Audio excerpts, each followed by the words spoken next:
Ուկրաինային նվիրված ռուս-ամերիկյան բանակցությունների հերթական փուլը տեղի կունենա մարտի 24-ին Սաուդյան Արաբիայի մայրաքաղաք Ռիադում։ Այս մասին լրագրողներին տեղեկացրել է Ռուսաստանի նախագահի արտաքին հարաբերությունների գծով օգնական Յուրի Ուշակովը։ Նրա խոսքով բանակցություններին մասնակցելու են երկու կողմերի փորձագետները։ Ռուսաստանյան պատվիրակությունը ղեկավարելու են նախկին փոխարտգործնախարար Գրիգորի Կարասինը եւ անվտանգության դաշնային ծառայության FSB-ի տնօրենի խորհրդական Սերգեյ Բեսեդան։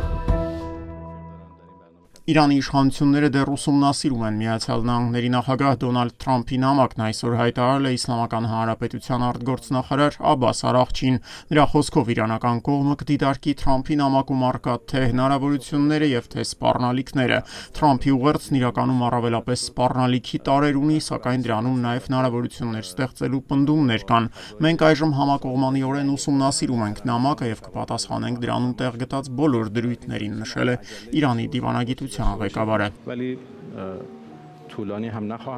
Ավելի վաղ Axios կայքը տեղեկացրել էր, որ Թրամփը Իրանի գերագույն հոգևոր առաջնորդ Ալի Խամենեիին ուղղված նամակում Թեհրանին 2 ամիս ժամանակ է տվել միջուկային նոր համաձայնագրի կնքման համար։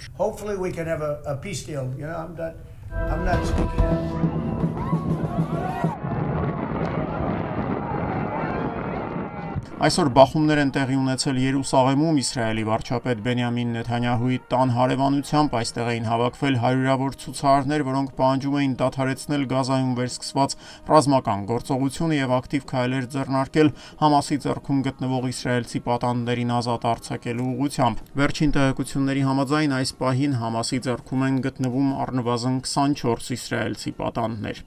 Իսրայելական ոստիկանությունը բողոքի գործողության մասնակիցներին ցրելու համար այսօր մեքենաներ եւ արցունքաբեր գազ է կիրառել։